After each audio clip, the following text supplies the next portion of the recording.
Hello and welcome to Mostly Minnesota Music Podcast Edition. I'm Ann Tracy and I'm here with my co-host Heather Baker. Yes, and we've got a full house. It's kind of fun. This is when I think, oh, I wish we were all in the room. We'd be a great big gang of us. That would be fun. But excited tonight to talk to Inland Coastal. Hey, thanks so much for having us. Yeah. Thanks for joining us. What I might start off doing is just asking everyone to introduce themselves, and I can just pick a name, or you guys can step forward, whoever wants to start. I can go. I'm Harrison Black. Sorry if my Zoom name is different. I'm using my mom's computer today, so sorry if we're throwing you off. Moms are the best. I know, right? we love moms. Yep. I was gonna say it's your undercover name there. Absolutely. And Harrison, you sing. Yeah. Well, we all kind of sing. I don't know if you've heard all of the songs that we put out recently, but it kind of features all of us. So I have to say, I have listened to a few of them, and I like when there are multiple voices. Actually, I'm trying to. What was the one that These Aren't? That was one that I really noticed, and I was like, ooh. Yeah, These Aren't is a fun one. Yeah. For introductions, I can go next. I'm Adam Peters. I'm the really high voice, Nice. I'm Grant. I do sing as well. One of the ones that I sing on most recently is Young. That's one of the ones that I wrote. And then, we all also play guitar and bass, swap around instruments, things like that. So, Stevie? Yeah, I'm Stevie. I'm the drummer. I'm the one person that doesn't sing in the band. But he can sing. He has pipes. True. We have confirmed this. Well, I often hear that the drummer shouldn't sing, but Husker Du is one of my favorite bands, and I always loved when the. Oh yeah, for sure. Right on. I don't believe that myth. I think it's. I don't either. Atreyu too. I don't know if you've ever listened to Atreyu, but their drummer has pipes. It's always. So how did you guys all start playing together? What's your story? So back in what do you think, 2016, Grant? Yeah, I'd say that's about right. Maybe yeah, 2015 or 2016. I had just graduated from college and I was back home in Minnesota. Grant is a really good friend of my younger brother, and we were up all at the lake one time, and we just started playing acoustic guitars by the fire, and one thing led to another, and next thing you know, we're at the Driftwood Char Bar trying that on, and we decided we wanted to move more into a heavy hitting rock band because we just had so much fun with that and just being loud. And so then we found Stevie through another mutual friend, and that other friend was in the band for a little bit, and then we ended up playing a basement show with Stone Arch Isles where Adam was opening up things with an acoustic set. And that same night, our old guitar player was like, "You guys, this is my last show." And we're like, okay, thanks for the heads up.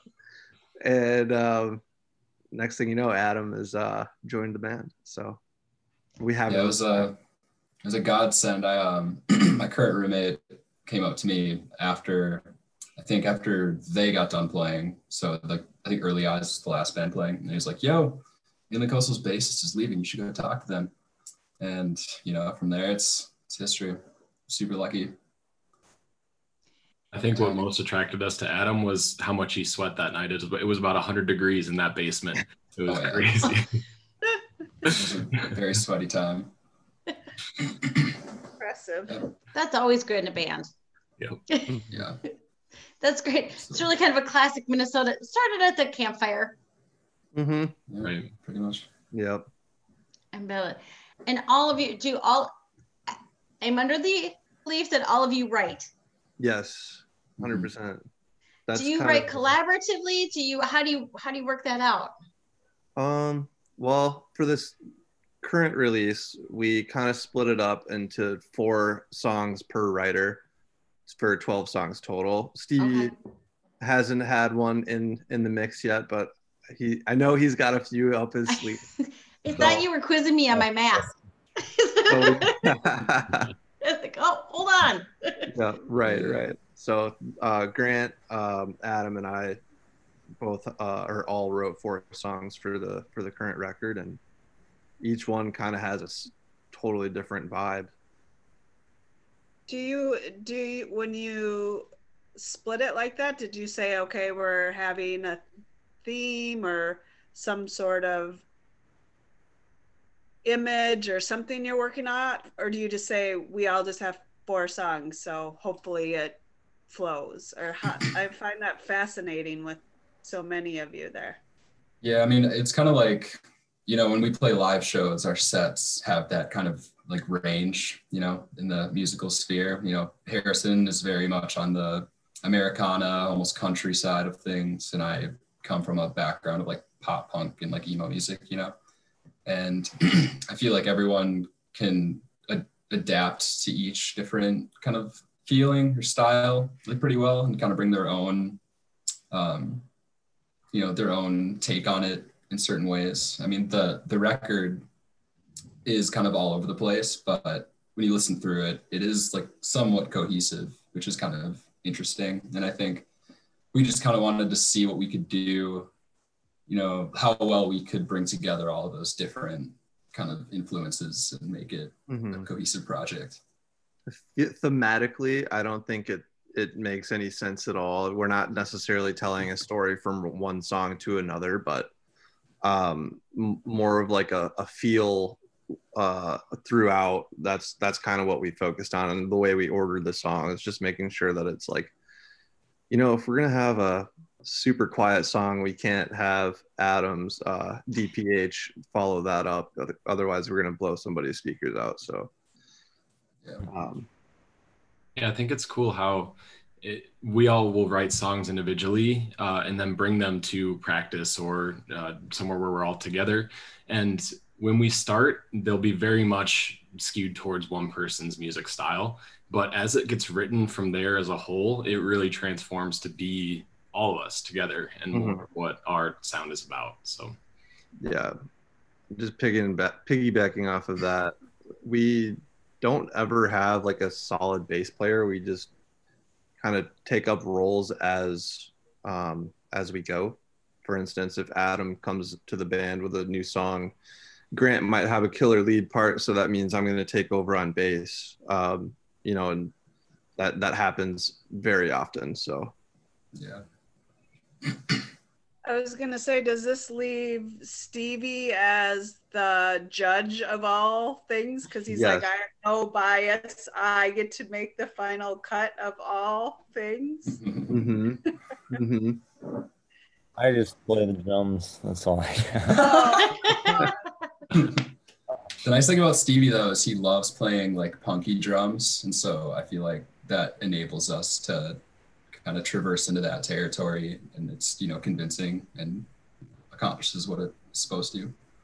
Yeah, Stevie's got a heck of an ear too. When we were recording our music, there were quite a few points where a song was, you know, we were just listening through it and Stevie was like, what if this happened? What if we did this? And the producer was immediately like, yeah, we got to incorporate that because that would be really cool. So that was fun too.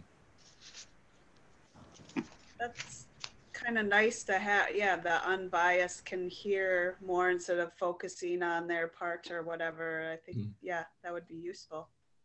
Yep. Did you start the latest album? When did you start it? Did you, you know, the big question here, of course, did you start it before March 15th or after? You know, how have you been working through some of that? Yeah, we've had all of the songs written for a while. They've kind of been our live set songs for the last, what do you guys think, 2 years, basically? Yeah. We've been sitting on them for a while.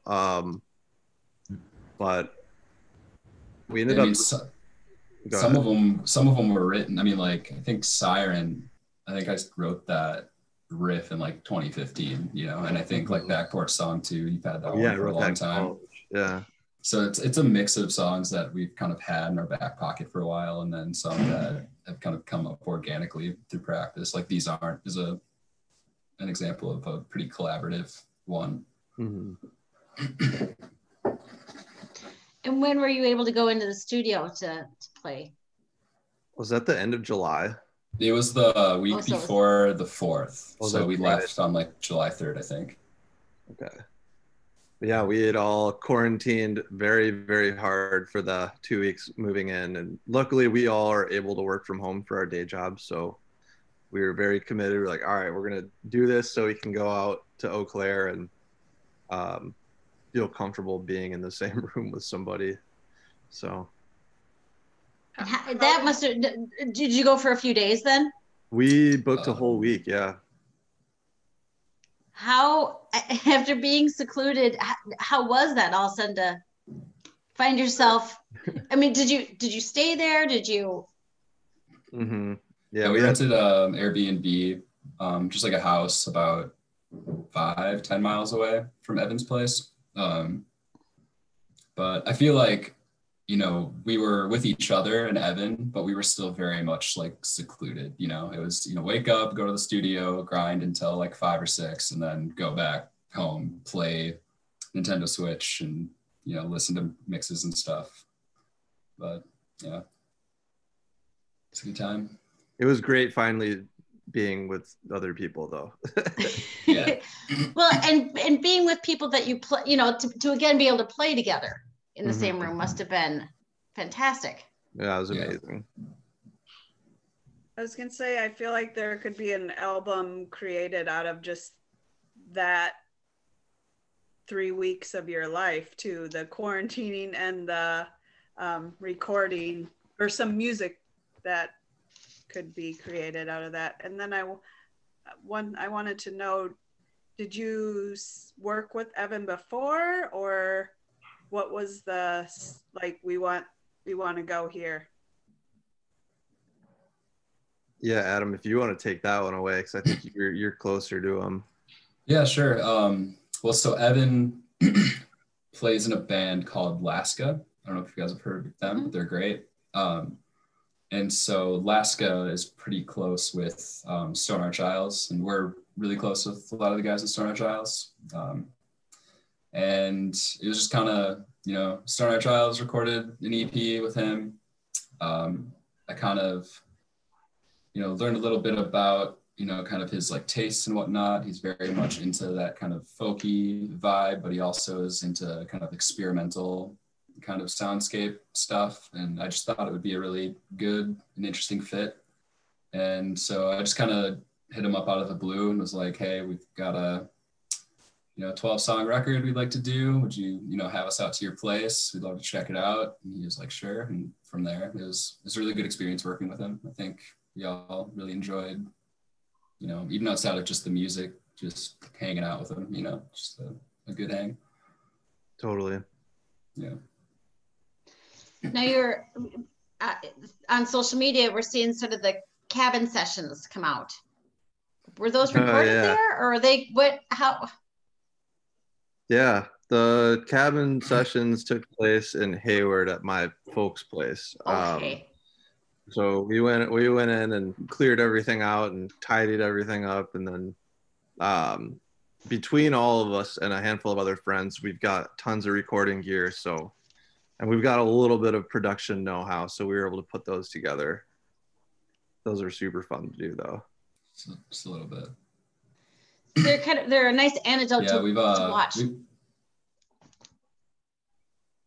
Yeah, it's kind of fun. We were trying to kind of do like an audio tree style thing, you know, and I think the ones we put out worked out pretty well. We did another one for Siren, and I've been sitting on the project file for a long time, and I was actually working on it the other day, but maybe we'll put that out eventually.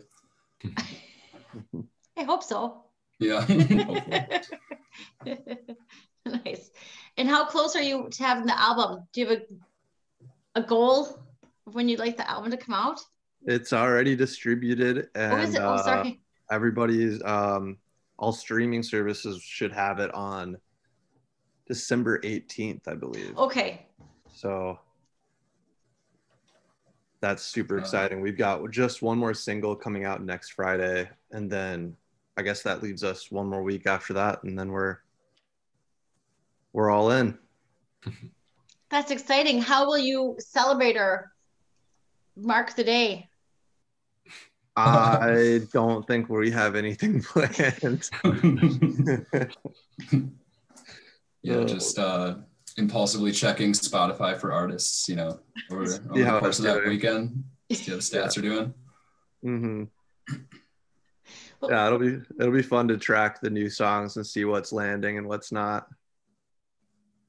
From your first album to this album, did you release like you have the single songs, or have you approached this all way differently just because of what we're dealing with now? Yeah, well, the first attempt or the first effort on the first EP, we just released all 5 at the same time. We didn't know what we were doing. We were pretty new as a band, and just wanted to get some music out there really so we could go play shows. We weren't necessarily trying to hit it big on streaming by any means. I don't think we're even trying to do that now, but we did want to have a little bit more success with the streaming stuff since we can't play shows. So we wanted to have a handful more singles, just to kind of build hype. And I think it's working. I don't know. We'll see. But yeah, with this record, we were obviously going into it with the intention of having a release show down the road. But as time went on this summer, the signs that things weren't really getting any better from a COVID perspective, we kind of just bit the bullet and said, let's get this thing out here. It's getting kind of sick of sitting on the same tunes for a while. that must be hard. I mean, it's like keeping a secret. Totally. Yeah. I think all of us that are writing have an enormous bank right now, just because we're not necessarily recording, and it's too bad we can't. Oh well, though. Yeah. We put out a four record set next time with the. Yeah, exactly. Be 24 songs. You could probably make a record of. Go ahead. I was just gonna say we could probably make a record of 24 songs of just Harrison stuff that he's written since we left Eau Claire. Are you guys able to play together, to collaborate together now at all? We're taking risks here and there, but it's way less frequent than we have been, which sucks. But yeah, maybe we should get back in the rehearsal space and get after it, but I don't know. Have you heard each other's material that you've been working on? Oh yeah, we've got a very active Google Drive folder that is about full. So we're gonna have to purchase some more storage, get some more songs going. It has been a crazy shift for us though, because when we're playing live shows, the whole point of getting together and rehearsing and learning new songs is so that we can play them live and share them with everybody. But now, since we've got this album recorded and it costs us a fair amount of money to do so, and there's not a great way to reconcile that without live shows, we're just kind of stuck, writing and trying to get our points across to each other by just sending them over Google Drive or things like that, as opposed to, really working on them with a goal of playing them live. So I think it's been a little bit different, but we're learning. Mm-hmm. Yeah, I just got this new electric kit that I've been able to use, record stuff remotely. Harrison will shoot me like a few songs without the drums, and I'll just kind of jam on it. So, and that's been amazing. Yeah, it's been fun. Mm-hmm. Matt, the guy that used to be in the band, actually he recorded like a fall album and sent me all the stuff, and I was able to record on that too. So just shout out to him. Yeah, we miss you, Matt. Nice. Nice. Well, that is kind of a funny. And is work. I assume working that way is kind of a new way. I mean, that not as much reason to do that before COVID. But are these skills that you've acquired because of the situation that we have? Are you all acquiring some more technical, more production-y type skills? Yeah, even before COVID, I think we all kind of had an interest in actual production. So we kind of already, had the ball rolling. But then when COVID came around, it was like, oh, now we can really sit down and learn how to do this. So if anything, it's just accelerated it. Harrison's amassed quite a collection of production gear now. It's funny, every couple of weeks he'll come and say, look what I got with a new toy. So that's been fun. It's super dangerous. Christmas coming a little early. Oh God. Yeah. I was gonna say retail therapy is wonderful. Mm-hmm. Totally. Yeah, I've been falling victim to that as well this year, but it hasn't really been on anything that Inland Coastal is going to use. It's been synthesizer stuff. But it's a good time. You got to work on your powers of persuasion. Just, it's good to try new things. Yeah, exactly. I mean, we've definitely worked some of your magic in with Inland Coastal stuff. There's no reason we shouldn't be using it, Yeah. Well, that's the funny thing with it seems like everybody's got more time. I mean, everybody in the world nearly. I mean, if you're not, unless you're a frontline worker, everybody has more time. And yeah, you could try anything at this point. Mm-hmm. No, all the time in the world and not much of an audience directly in front of you. As you say, you're not performing on a stage at this point. You could try, go full on reggae for a song. Yeah, at this point, I don't think it would be a huge surprise if we did a totally new genre on the next release. So might as well give it a shot. Not that we don't like the genre that you've got. Don't get me wrong. There is a nice vibe to it. It's, and I like the way that you've been kind of leaking it out, especially through the cabin sessions. It's been a great, it builds a familiarity with the music so that when the album comes out, in a way that I suppose would have happened, well, with folks who have been seeing you for a couple of years, they'll know the music too. Right. Yeah. Which, I mean, I don't think there's more than 50 people that have really seen us play in the last 2 years and would identify with our music. So, but you never know. Well, then this is an opportunity to reach more than that's. Yeah. And I find that I listen to music differently now. Mm-hmm. So I think people have a greater attention span for some of the music too. As you said, like talking about how you selected the order of songs on the album.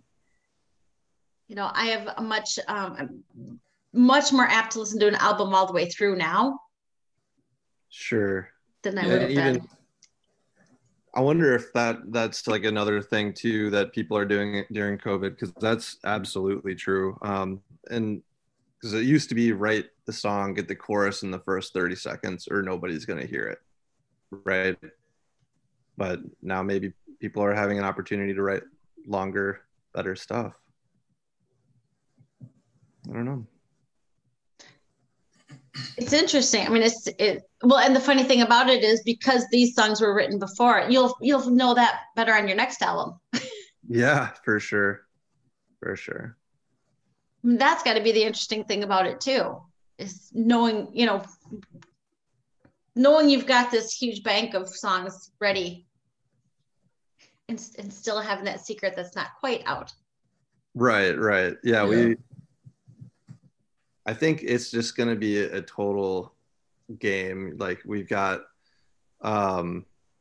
this record that's coming out. We've already learned a ton on, distribution and how to actually get the word out that something's happening. So ideally the next one that we do goes a little bit better, and so on. And we continue to build, but who knows where we'll be with COVID, because I totally would way rather be doing live shows than relying on streaming and whatnot.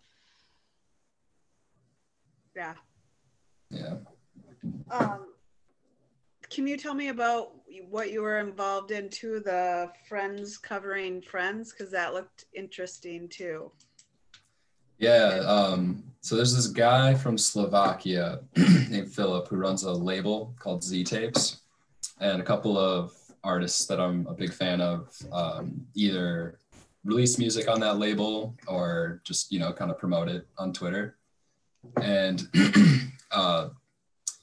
they're really big into like bedroom pop, you know, the DIY kind of stuff where production quality doesn't really matter as much as like the emotive aspect of the music. And so I recorded a little project for this. A lot of times what he'll do is there'll be a compilation of a bunch of artists covering one specific artist. So I did one for Fog Lake. It's this guy out of Montreal. But I saw the Friends Covering Friends idea. And, you know, we've always been really close with all the guys in Stone Arch Isles. And, you know, it's the point where we all know each other's music. And, you know, I sub in for Stone Arch Isles sometimes, and Matt subbed in like that with us. So yeah, I was going to say, yeah, you probably more, yes. Yeah. And so we just signed up. I was like, Matt, do you want to do one of our songs? We'll do one of yours. We'll try to do it justice, try to put our own little spin on it. And yeah, it turned out pretty well, you know. It's a good time. I love that idea because then it kind of has people cross over, you know, that are your fans or whoever's fans, and you kind of get a variety of new music and your spin on it, I guess. Yeah. Yeah, I think it's a really cool idea. Mm-hmm. Yeah. Yeah, I mean, when we did it though, we adhered pretty close to their version where they went and did some really cool stuff that I wish we would have spent more time on doing. But yeah. Oh, I think that's another example of just having more time too, is how Matt kind of took that song and added steel slide guitar to it and just spent so much time adding in additional instruments, and it just sounds huge and like a chorus of sound, and it's really cool. Can you take away from that, and then when you can have your live shows again, maybe do something based off of what they brought, and it's like, yeah, let's do this, or I don't know. Yeah, I mean, we definitely considered that. Absolutely. That'd be sweet. I thought you were gonna ask if we were gonna play the Stone Arch Isles song live at a show, which we should. I think we That'd be definitely hilarious. should. That'd be really cool. Oh yeah. Well, what would you say are sort of the pros or cons or the distinct differences between having just finished an album that's full on production and doing something that's way more DIY? I think we learned a lot in the studio in terms of like production techniques and mixing techniques. And so I was really looking forward to working on that project as kind of just practice to kind of like, you know, have drums that are mic'd sufficiently and be able to like try to actually mix them. It's kind of my white whale. It's getting that figured out. Yeah, I don't know, just a good opportunity to do something where you're gonna have a tangible output, but it can be hard or discouraging, I guess, to, you know, this doesn't stack up to, you know, the record that we're putting out, but it's still fun. well, I think there's like advantages and disadvantages too. Like, for instance, we have unlimited time if we're going to do a DIY thing, but are we ever going to finish it? Where at the studio, we've got a week or a few days, whatever you have booked, and those are the takes that you get, and that's what's going to be on, you know? Yeah. It's hard to know when you're done when you're doing it by yourself, when there's no clock. Very true. It's funny, and then you think about how they were doing music 50 years ago, you know, much more harder that way, you know. Oh yeah. Absolutely. That is it. As you say, I mean, I could see the advantages to both, you know. It's great to have that full production, but it would be kind of fun to do it yourself. Mm-hmm. It would be a lot of fun. I think eventually it would be, I mean, it's nice to go have somebody else, you know, engineer for you and like mix it and have their own unbiased ears on the project. But I think it's kind of a dream of at least me and Harrison at this point to self-produce an Inland Coastal project at some point. Mm-hmm. Certainly have enough gear to put a decent effort at it. It's just the time and the practice and all that. But someday, you know. Yeah. Well, then the DIY stuff is super helpful. Oh yeah. Yeah. And that's experiential learning right there. That's fantastic. Exactly. That's what I'm getting. So you've got an album coming out in 2 weeks. Yep. Weeks. What's the date? It's 2 weeks from Friday. I was like, hey, what's the date? Yeah. 2 weeks from last Friday. Yeah. That's just in time for the holidays. Yep. So that's exciting. I mean, do you think you'll be sneaking maybe the one more cabin session out before that time? No, I can't promise anything. I don't know where Adam's at with the project. Yeah, if I get really inspired this week, maybe. But we still our video guy moved to Colorado. He's working with a production company out there, so I think the video's ready, but it's kind of hard to get a hold of him sometimes. And there is the disadvantage to not DIY. Yeah. Exactly. There is very much. They are fun to watch, and then we wait to see it after the album comes out too. But it's fun to see the little glimpses of it. I mean, it is. It does build an excitement. Totally. Yeah. Speaking of cabin sessions, we don't have any on the calendar right now, but we know we want to get back up there at least for a little bit this winter and do some maybe more acoustic style stuff. That's something we haven't really explored at all. So. It's really kind of getting back to the roots. Maybe do it in front of the campfire. Right. I mean, most of the songs that Grant and I wrote together started out just as us two on acoustic guitars, and then we built in all the other tracks and accompaniment along the way. You could have one late night live stream. There you go. The cabin. That would be fun. That would be fun. If we can figure it out, we will do it. No promises though. Oh, you can figure that out. I was gonna say, just keep buying all your equipment. You'll have it. That's what we tried to do it last time, and I swear it was the biggest pain. And oh man, we need to get somebody that knows how to do it to help us out, or at least show us how to do it one time, and then we'll be set. Well, it kind of depends on how DIY you want to be about it. Mm-hmm. You know, because you could go as simply as, you know, phone in the corner on Facebook. That's easy as, you know, it really kind of gets to that question of, do you want it full production or do you want it DIY? You know, right. There's a time and a place for all of it. I was going to say they all can have their phones going, so you get a full circle like of it. A 4-camera shot. That's amazing. Yeah, that's fun. That's fun. It's the Martha Stewart side of us coming out now, I guess. There you go. Yeah. Our inner Martha. Yeah. Add a little glitter and you're done. Mm-hmm. Yeah. I'm like Martha's lazier sister. That would be. Tell folks who are listening where they can find you online. Yeah, you can definitely find us on Spotify. That's kind of where all of our sources are pointing. But we're also on Instagram and Facebook. And I don't know if we have any special handle. I think if you search us, you should be able to find us pretty easily. Otherwise, we're streaming everywhere. So Apple Music, Deezer. Just got a notification that we're on Napster as well. So that too. I haven't heard Napster in. That's why I was like, no way. I didn't know they were still around. So that's amazing. Mm-hmm. We're on. Actually submitted anything to Napster, Harry. I'm a little sketched out.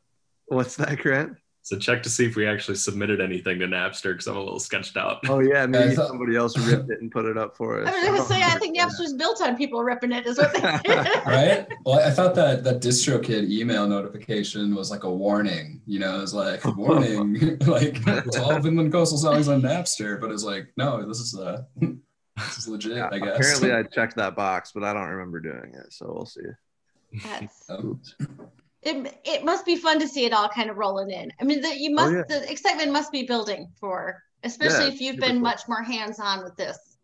Yeah, totally. It's super fun to watch everything roll out and see how people react to an Instagram ad versus a Facebook ad, and just learning all of the inner workings of the socials. Nice. Yeah. It's just fun to talk to people too, you know, after like having heard it, like family members too, who like maybe don't come out to see, you know, the shows because they're not in the area, or, you know, people that, you know, normally aren't like music people, you know, getting their like impressions on it. It's really cool. That would be fun. Yeah. I mean, I'm sure there are a lot of people who would like to hear it, who, you know, going out past 8 o'clock might not be their thing.